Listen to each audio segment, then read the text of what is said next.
ድንበር ላይ ከባድ ውጊያ ፈነዳ። የአንድ ከተማ ህዝብ በሙሉ ነቅሎ እንዲወጣ በመከላከያ ታዘዘ። በኢትዮጵያና ሱዳን አዋሳኝ ከተማ ከባድ ውጊያ መቀስቀሱ ተሰምቷል።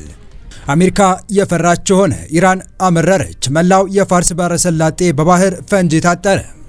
ትራምፕ ወደ ስኬት ደርሷል ያሉትን ድርድር ኢራን አላውቀውም አለች። አሜሪካና ኢራን መስቀለኛው ላይ ተላለፉ። ጉዳዩ ግራ አጋቢ ሆኗል። ዓለም ትኩረቱን በሙሉ መካከለኛው ምስራቅ ላይ ባደረገበት በዚህ ጊዜ ትኩረት የተነፈገው የሱዳን ጦርነት አትርሱኝ ያለ መስሏል። በከባዱ የአሜሪካ እስራኤልና ኢራን ጦርነት የተዋጠው የሱዳን ጦርነት አገርሽቶ በኢትዮጵያ ድንበር ላይ ከባድ ውጊያ መካሄዱ ተሰምቷል።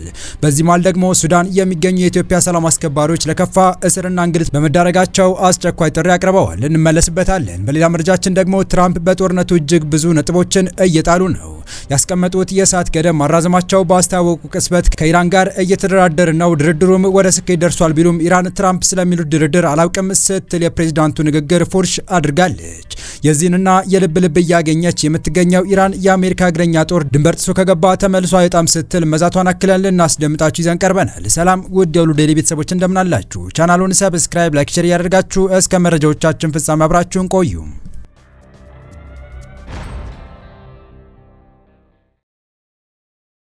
የኢትዮጵያ ቤንሻንጉልና የሱዳን ብሉ ናይል ክልሎች የሚገናኙበት ቀጠና ከባድ ጦርነት መቀስቀሱ ተሰምቷል።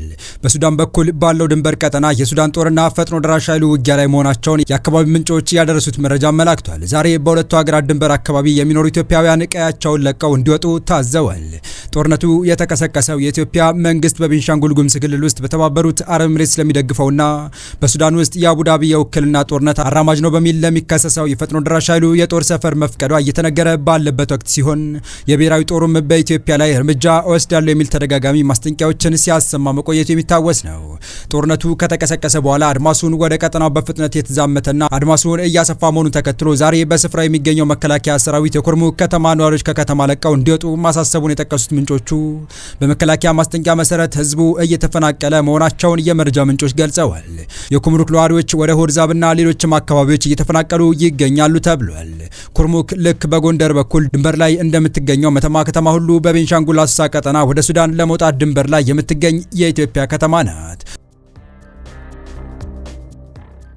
ይህ በእንዲህ እንዳለ በሱዳን የሚገኙ የቀድሞ ሰላም አስከባሪ የትግራይ ተወላጆች ለእስርና ለከፋ ችግር መጋለጣቸው ተዘገበ። በሱዳን ጥገኝነት የጠየቁ የትግራይ ተወላጅ የቀድሞ የኢትዮጵያ ሰላም አስከባሪዎች የተባበሩት መንግስታት ድርጅት ተመድ የሚሰጣቸውን ወራዊ ድጋፍ በማቋረጡ ምክንያት ለከፋ ችግርና ለእስር መዳረጋቸው ታውቋል። በሱዳን ዳርፉርና አብዬ ግዛቶች በሰላም ማስከበር ተልዕኮ ላይ የነበሩ 217 የትግራይ ተወላጆች ሰላም አስከባሪዎች ተልዕኳቸውን ጨርሰው ወደ ኢትዮጵያ ከመመለስ ይልቅ ሱዳን ውስጥ ጥገኝነት ጠይቀው ነበር። ተመድ ለእነዚህ ስደተኞች $70 ሲሰጥ የቆየ ቢሆንም ካለፈው ጥር ወር ጀምሮ ድጋፉን ያቋረጠ ሲሆን ምክንያቱ ግን አልተገለጸም። ይህንን የድጋፍ መቋረጥን በመቃወም መጋቢት 4 ቀን ተቃውሞ ያደረጉ ስደተኞች በሱዳን ባለስልጣናት የታሰሩ ሲሆን በአሁኑ ወቅት በገዳሪፍ ግዛት ኡምጋርጉር ካምፕ ውስጥ 110 ስደተኞች እንደሚገኙ ተመላክቷል። በካምፕ ውስጥ በሕክምና እጦትና በሌሎች ምክንያቶች የ5 ሰዎች ሕይወት ማለፉንና ሌሎችም በጽኑ ህመም ላይ እንደሚገኙ ተገልጿል። በቀጣይ መረጃ ኢራን በምድር ጦር ወረራ ከተፈጸመባት በመላው የፋርስ ባህረ ሰላጤ የባህር ፈንጂ እንደምታጠምድ አስጠነቀቀች። የኢራን መከላከያ ምክር ቤት በአገሪቱ ደቡባዊ የባህር ዳርቻዎችና ደሴቶች ላይ ወረራ የሚፈጸም ከሆነ የፋርስ ባህረ ሰላጤ መተላለፊያ ተቋርጦ የባህር ፈንጂ እንደሚቀርብበት አስጠነቀቀ። የአሜሪካው የዜና ምንጭ አክሲዮስ ያወጣው ዘገባ እንደሚያመለክተው የፕሬዝዳንት ዶናልድ ትራምፕ አስተዳደር ኢራን የሆርሙዝ ወሽመጥን እንድትከፍት ለማድረግ የሀርግ ደሴትን የመውረር ወይም የመዝጋት እቅድን እያጤነ ነው። ፕሬዝዳንት ትራምፕ የምድር ጦር ወታደሮቻቸውን ሊያሰማሩ አቅደውበታል የተባለው የሀርግ ደሴት ኢራን ለውጭ ገበያ ከምታቀርበው ድፍድፍ ነዳጅ ውስጥ 90% ይተላለፍበታል። ይህ አይነቱ ዘመቻ የሚከናወነው የአሜሪካ ጦር በሆርሙዝ ወሽመጥ ዙሪያ ያለውን የኢራን ወታደራዊ አቅምን ይበልጥ ካዳከመ በኋላ እንደሚሆን ምንጮች መናገራቸውን የአክሲዮስ ዘገባ ያሳያል። ዛሬ በወጣ መግለጫ ይህንን እቅድ የጠቀሰው የኢራን መከላከያ ምክር ቤት በምድር ወረራ የሚፈጸም ከሆነ በመላው የፋርስ ባህረ ሰላጤ የባህር ውስጥ ፈንጂ እንደሚቀብር ዝቷል። የኢራንን ባህር ዳርቻዎች ወይም ደሴቶችን ኢላማ የማድረግ ማንኛውም ሙከራ በተፈጥሮ እንዲሁም በሚታወቀው ወታደራዊ ልምድ መሰረት ከሁሉም መተላለፊያዎች የፋርስ ባህረ ሰላጤና ሁሉም የባህር ዳርቻዎች ፈንጂ እንዲቀበርባቸው ያደርጋል ብሏል። ከባህር ዳርቻ የሚለቀቁ ተንሳፋፊ ፈንጂዎችን ጨምሮ የተለያዩ አይነት የባህር ፈንጂዎች እንደሚቀበሩም በመግለጫው አስጠንቅቋል። በዚህ አካሄድ መላው ፋርስ ባህረ ሰላጤ ለረጅም ጊዜ ከሆርሙዝ ወሽመጥ ጋር ተመሳሳይ ሁኔታ ውስጥ ይሆናል ሲልም አክሏል። ይህ ለመሆኑም ኃላፊነቱን የሚወስዱት አጥቂዎች ናቸውም ብሏል። በ1900ዎቹ ከመቶ በላይ የባህር ፈንጂ አማካኞች ጥቂት የባህር ላይ ፈንጂዎች ለማስወገድ እንዳልቻሉ መዘንጋት አይገባም ሲል የሚወስደው እርምጃ የሚኖረውን መዘዝ ጠቅሷል። የኢራን መከላከያ ምክር ቤት አክሎም ጠባጫሪ ያልሆኑ ሀገራት በሆርሙዝ ወሽመጥ ማለፍ የሚችሉበት ብቸኛ መንገድ ከኢራን ጋር መቀናጀት እንደሆነ ገልጿል። በቀጣይ መረጃ ከኢራን ጋር የነበረው ፍጥጫ የሰላም ድርድር እያደረጉ መሆኑን ፕሬዚዳንት ትራምፕ በይፋ ቢገልጹም ኢራን ደግሞ ውሸት ነው ብላለች። ነገሩ በርካቶችን ግራ አጋብቷል። በመካከለኛው የአሜሪካና የኢራን ፍጥጫ አሁን ላይ ወደ አዲስ ምዕራፍ ተሸጋግሯል። ፕሬዚዳንት ዶናልድ ትራምፕ በሰጡት መግለጫ ባለፉት 2 ቀናት በሁለቱ ሀገራት መካከል ውጤታማና ተስፋ ሰጪ የተባለ የሰላም ንግግር መደረጉን ይፋ አድርገዋል። ዓለም በ10 ዓመታት ውስጥ ታይቶ የማይታወቅ ከፍተኛ የኃይል ቀውስ ተደቅኖባታል። አሜሪካና እስራኤል በኢራን ላይ የከፈቱትን ጥቃት ተከትሎ ኢራን ቁልፍ የሆነውን ሆርሙዝ የባህር በር ዘግታለች። ይህ ስልታዊ የንግድ መስመር በዓለም ላይ ካለው የነዳጅ ፈሳሽ የተፈጥሮ ጋዝ ፍላጎት 20 በመቶ የሚስተናገድበት በመሆኑ ውሳኔው በዓለም አቀፍ የነዳጅ ዋጋ ላይ ከፍተኛ መናርን አስከትሏል። በዚህ ምክንያት የዓለም ኃይል ኤጀንሲ ከፍተኛ ስጋት ውስጥ ገብቷል። የኤጀንሲው ኃላፊ ፋቲህ ቢሮል ወቅታዊ ሁኔታ ዓለምን ላለፉት 10 ዓመታት ታይቶ በማይታወቅ የኃይል ቀውስ ውስጥ ሊከታት እንደሚችል አስጠንቀዋል። ቢሮል የአሁኑ ቀውስ ከ1970ዎቹ የነዳጅ እጥረት እና ከ2022 የሩሲያ ዩክሬን ጦርነት ተጽዕኖ ጋር አነጻጽረውታል። እንደሳቸው ገለጻ በአሁኑ ወቅት ዓለም እየተጋፈጠች ያለችው 2 የነዳጅ ቀውሶችና 1 የጋዝ አቅርቦት መቋረጥ በአንድ ላይ የተሰባጠሩበት አስቸጋሪ ወቅት ነው። ይህ ድርብርብ ችግር በዓለም ኢኮኖሚ ላይ የረጅም ጊዜ መዋዠቅ ሊፈጥር እንደሚችል ታምኖበታል። ፕሬዚዳንት ትራምፕ በኢራን የኃይል ማመንጫዎችና የኤነርጂ ተቋማት ላይ ሊሰነዘሩ የነበሩ የጦርነት ጥቃቶችን ለ5 ቀናት እንዲዘገዩ ትዕዛዝ አስተላልፈዋል። ይህ ውሳኔ የመጣው በሁለቱ ወገኖች መካከል የተጀመረው ውይይት በሳምንቱ መጨረሻ እንደሚቀጥል በመረጋገጡ ነው። የአሜሪካው ፕሬዚዳንት ዶናልድ ትራምፕ ለኤፍፒ የዜና ወኪል በስልክ በሰጡት አጭር ምልልስ ከኢራን ጋር ሁኔታዎች በጥሩ ሁኔታ እየሄዱ ነው ብለዋል። ትራምፕ ይህንን ያሉት በማህበራዊ ድረገጻቸው ከቴህራን ጋር መነጋገራቸውና አገሪቱ የሆርሙዝ ወሽመጥን እንድትከፍት ያስቀመጡት የሰዓታት ገደብ በ5 ቀናት ማራዘማቸው ከተናገሩ በኋላ ነው። ትራምፕ ይህንን ቢሉም የኢራን ውጭ ጉዳይ ሚኒስቴር ግን በሁለቱ ሀገራት መካከል የተደረገ ምንም አይነት ንግግር አለመኖሩን በመግለጽ አስተባብለዋል። ዶናልድ ትራምፕ ለጋዜጠኞች በሰጡት መግለጫ ላይ ለ5 ቀን ያህል እንጠብቃለን እና ያ እንዴት እንደሚሄድ እናያለን፣ ሁኔታዎች ጥሩ የሚሄዱ ከሆነ በስምምነት እንቋጨዋለን ሲሉ ተናግረዋል።